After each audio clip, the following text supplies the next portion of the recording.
Good morning everyone. So what is matching concept? So as per matching concept, expenses should be recorded in income statement of accounting period in which revenue related to that expenses is earned. इसका मतलब ये हुआ कि हम expenses को उसी accounting period में record करेंगे जिस अकाउंटिंग पीरियड में इस एक्सपेंसेस से रिलेटेड रेवेन्यू अर्न होता है। जैसे कि फाइनेंशियल ईयर 21 एंड 22 है, इसमें क्या है कि बिजनेस ने 10,000 स्पेंड किया है और इसका रेवेन्यू भी 21 एंड 22 में ही रिसीव हो रहा है। तो हम इस एक्सपेंसेस को क्या दिखाएंगे, इसी 21 एंड 22 में शो करेंगे। अगर ये मान लेते हैं कि जो रेवेन्यू है 21 एंड 22 में ना मिलके 22 एंड 23 में रिसीव हो रहा है, तो हम क्या करेंगे, इस एक्सपेंसेस को हम 21 एंड 22 में ना शो करके हम इसको 22 एंड 23 में शो करेंगे। अब ऐसा क्यों करते हैं कि एक्सपेंसेस जो है 21 एंड 22 में हुआ है और रेवेन्यू भी इसी अकाउंटिंग पीरियड में रिसीव हुआ है। अगर हम इसको मैच करेंगे तो हमें प्रॉफिट कितना मिला है, 2000 का नेट प्रॉफिट मिला है। अगर मान लेते हैं कि हम इस अकाउंटिंग पीरियड में एक्सपेंसेस को नहीं शो करते हैं तो हमें क्या मालूम हो जाएगा, 2000 के बदले 12,000 प्रॉफिट मिलेगा, जो कि रॉन्ग है। हम इसका अपोजिट केस ले लेते हैं।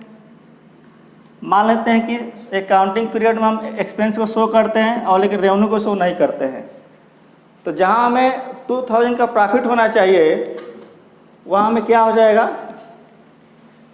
लॉस हो जाएगा 10,000 का। ठीक है, तो ये क्या कहेगा कि जो हमारा रिजल्ट होगा जो बिजनेस ऑपरेशन का वो करेक्ट नहीं होगा, वो मिसलीडिंग होगा।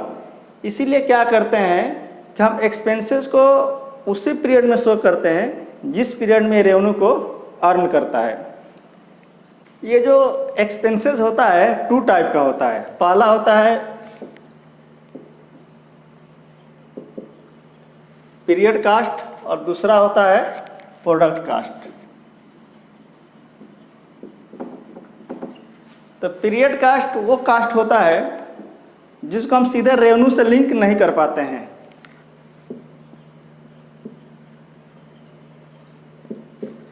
जिसको हम सीधे रेवेन्यू से लिंक नहीं कर पाते हैं।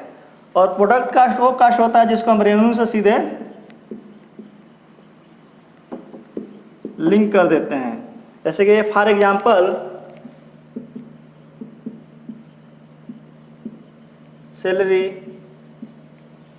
रेंट एटसेट्रा, इसका for example cost of goods. ठीक है, तो पीरियड कास्ट में क्या करते हैं कि ये जिस पीरियड से रिलेटेड होता है हम उसी पीरियड में इसको शो करते हैं। मान लेते हैं कि सैलरी है, जनवरी का सैलरी है 21, तो हम उसको जनवरी 21 में ही शो करेंगे। जैसे कि रेंट है मार्च 21 का है, इसको हम मार्च 21 में ही शो करेंगे। लेकिन ये जो प्रोडक्ट कास्ट होता है इसको हम उस अकाउंटिंग पीरियड में शो करते हैं जिस अकाउंटिंग पीरियड में इससे रिलेटेड रेवेन्यू रिसीव होता है। मानते हैं कि ये एक प्रोडक्ट है जिसका कास्ट ऑफ प्रोडक्शन है 15 रुपया। ठीक है, अब ये क्या था कि मार्च फाइनेंशियल ईयर 22 में मार्च में प्रोड्यूस हुआ है और इसको अप्रैल में सेल किया जा रहा है नेक्स्ट फाइनेंशियल ईयर में।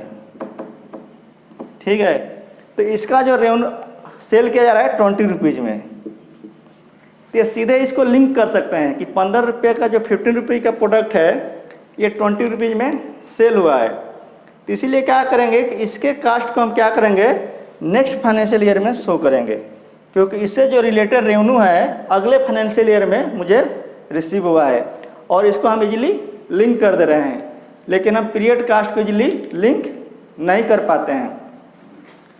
तब इसका हम एग्जांपल ले लेते हैं 2-4। ये एक बिजनेस फर्म है जो अपने सेल्समैन को सेल्स के ऊपर कमीशन पे करता है 5%। और इसने क्या किया है कि इसने जो जनवरी का जो सेल्स अमाउंट है, जो कमीशन अमाउंट है 50,000, उसको उसने क्या किया है कि फरवरी में पे किया है। तो इसको हम एक्सपेंस को कहाँ रिकॉर्ड करेंगे, जनवरी में रिकॉर्ड करेंगे या फरवरी में रिकॉर्ड करेंगे? हम इस एक्सपेंस को जनवरी में रिकॉर्ड करेंगे। क्यों?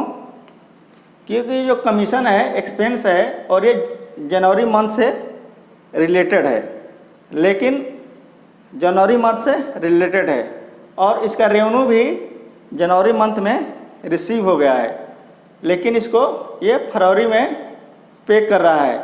उससे हमें कुछ लेना देना नहीं है, क्योंकि ये जनवरी से रिलेटेड है और इसका रेवेन्यू भी जनवरी मंथ में रिसीव हो गया है, इसीलिए हम इसको जनवरी मंथ में शो करेंगे। अब एक बिजनेस फर्म है, ये क्या करता है कि 1 अक्टूबर 21 को 1 साल का इंश्योरेंस प्रीमियम पे करता है। तो अब इसको क्या करेंगे, फाइनेंशियल ईयर 21-22 में शो करेंगे या फाइनेंशियल ईयर 22 या 23 में शो करेंगे। तो हमने ऑलरेडी बता रखा है कि ये जो इंश्योरेंस प्रीमियम है ये पीरियड कास्ट है और जिस पीरियड से रिलेटेड होता है हम इसको उसी पीरियड में शो करते हैं। जैसे इसने 1 साल का 12,000 पे किया है, मतलब मीन्स पर मंथ 1,000। इससे क्या करेंगे, जो 6,000 रुपीज़ है इसको हम फाइनेंशियल ईयर 21 एंड 22 में शो करेंगे और नेक्स्ट 6,000 रुपीज़ को फाइनेंशियल ईयर 22 एंड 23 में शो करेंगे, क्योंकि इस 6,000 का बेनिफिट या रेवेन्यू इस ईयर में प्राप्त हुआ है और इस 6,000 का रेवेन्यू जो है इस ईयर में प्राप्त होगा। अब हम एक इसका अगला एग्जांपल देखते हैं। अब एक बिजनेस फर्म सी है, ये क्या करता है कि फाइनेंशियल ईयर 21-22 में कुछ गुड्स को प्रोडक्शन करता है, कुछ गुड्स का, और इसको क्या करता है ये फाइनेंशियल ईयर 22 एंड 23 में सेल करता है। तो इस गुड्स से रिलेटेड सभी कास्ट को हम किस फाइनेंशियल ईयर में शो करेंगे, इस फाइनेंशियल ईयर में शो करेंगे या फिर इस फाइनेंशियल ईयर शो में करेंगे? जैसे कि हमने पहले ही बता चुके हैं कि ये जो है प्रोडक्ट कास्ट है और प्रोडक्ट कास्ट डायरेक्ट रेवेन्यू से लिंक होता है। तो सिंस जो इसका रेवेन्यू है नेक्स्ट फाइनेंशियल ईयर में रिसीव हो रहा है, तो भले इसका जो कास्ट है प्रीवियस फाइनेंशियल ईयर में स्पेंड हुआ है, हम इसको नेक्स्ट फाइनेंशियल ईयर में शो करेंगे। तो ये जो कास्ट ऑफ प्रोडक्शन है इस प्रोडक्ट का,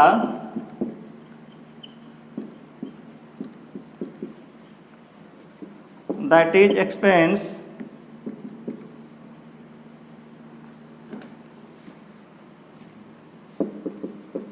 इसको हम फाइनेंशियल ईयर 22 एंड 23 में शो करेंगे, क्योंकि इससे रिलेटेड जो रेवेन्यू है फाइनेंशियल ईयर 22 एंड 23 में रिसीव हो रहा है। Please like and share this video, subscribe my channel, press bell icon.